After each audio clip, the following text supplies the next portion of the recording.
and in every village, town and city across our great country. Ready to serve, ready to lead, ready to rebuild Britain. I will end the tax loophole which exempts private schools from paying VAT and business rates.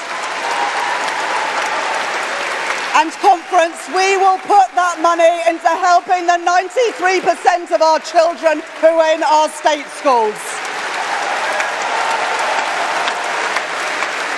And I tell you, if Rishi Sunak wants a fight on this, if the party that has herded our children into porta cabins while our school roofs crumble wants a fight about who has the most aspiration for our children, then I say, bring it on.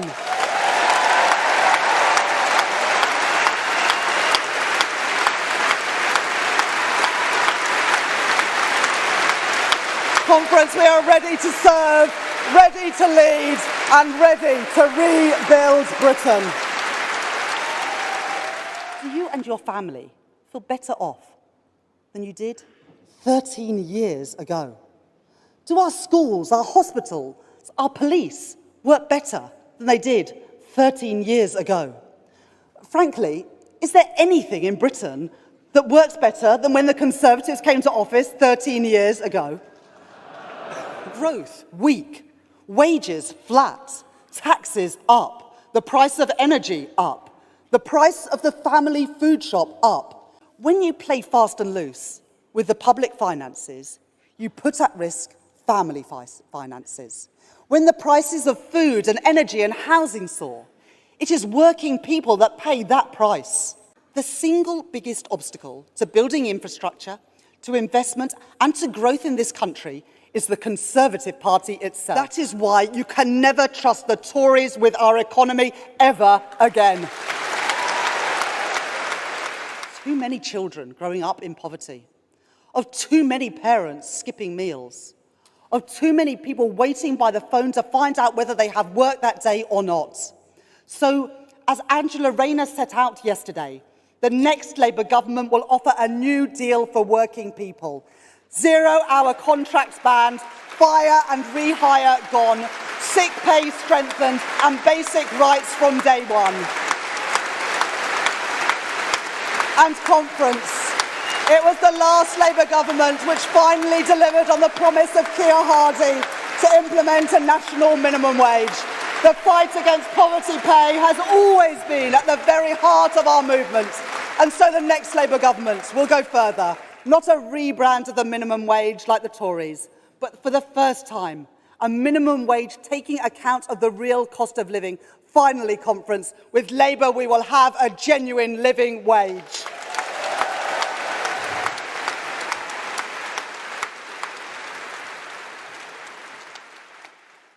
Labour will restore our economic credibility. We will lift our living standards, make work pay, rebuild our public services, invest in homegrown industries in every corner of our country, and together we will get Britain its future back.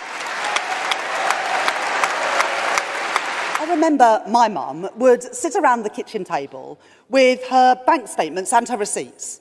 We weren't badly off, but we didn't have money to spare. For my mum, every penny mattered. I learned that same lesson at the Bank of England.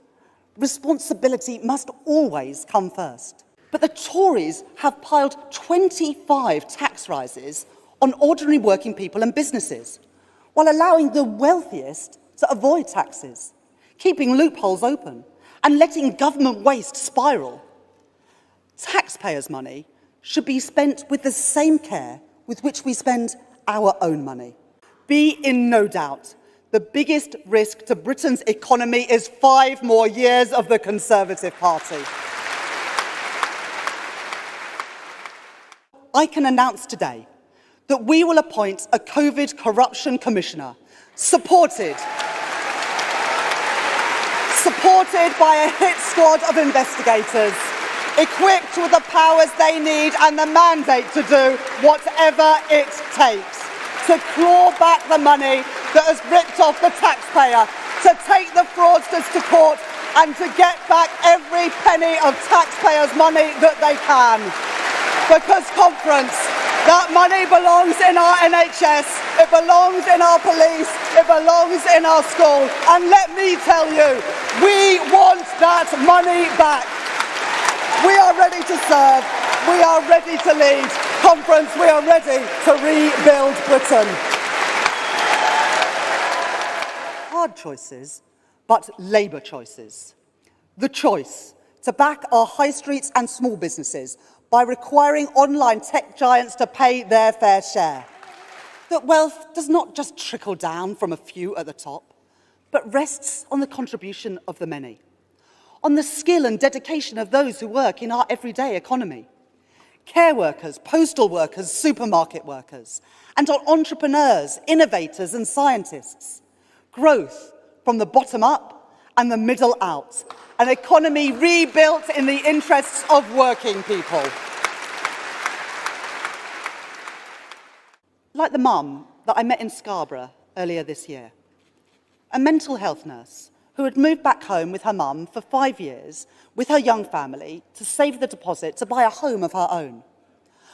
Only to find that when she was on the cusp of fulfilling that dream, after all that sacrifice, that the mortgage costs that she would face outstripped her income, and she had no chance of meeting them. This is one of thousands upon thousands of similar stories. Stories I hear wherever I go, of people who have worked hard and done all the right things, but whose dreams have been dashed by the choices of this Conservative government, people who we must not and will not let down. We will crack down on Tory ministers' private jet habit.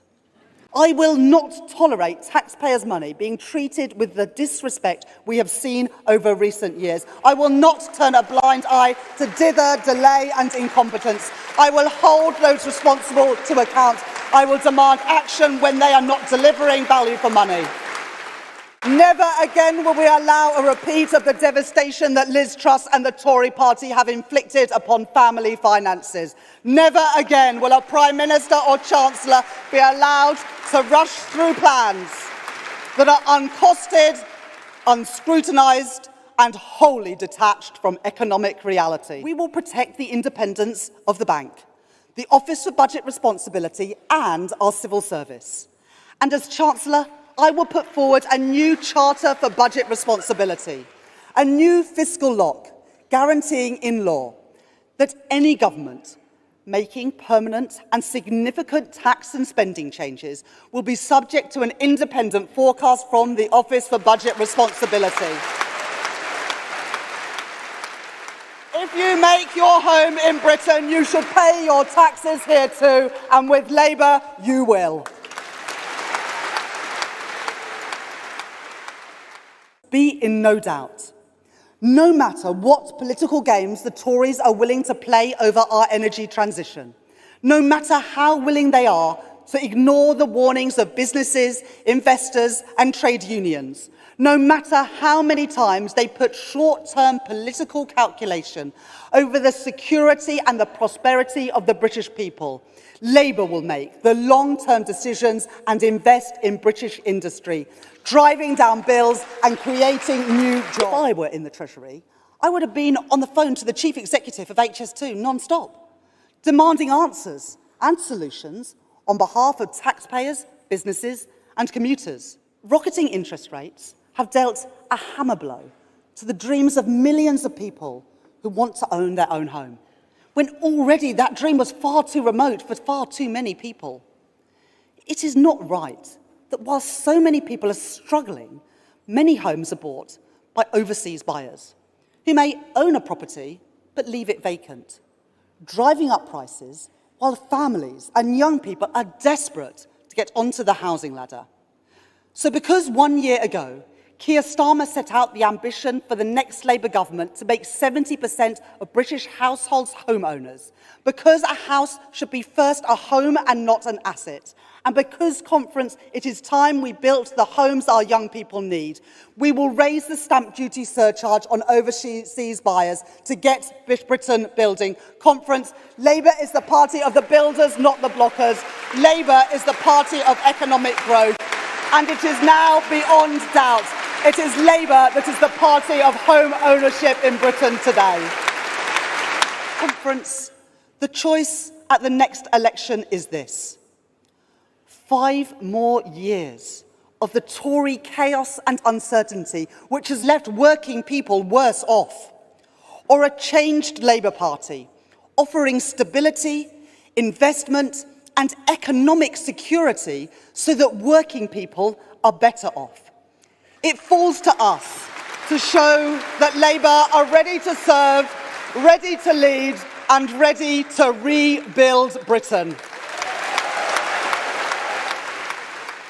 On day one of a Labour government, we are ready to get Britain building again. When we next meet, I intend to address this hall as Britain's first female Chancellor of the Exchequer.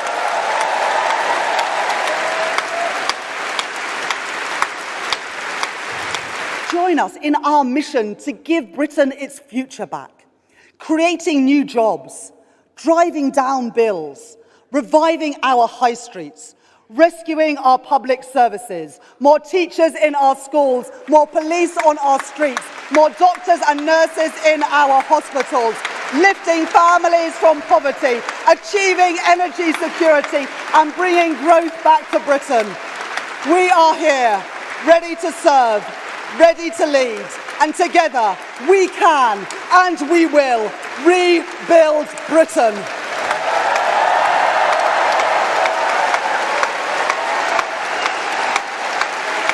Thank you. Thank you.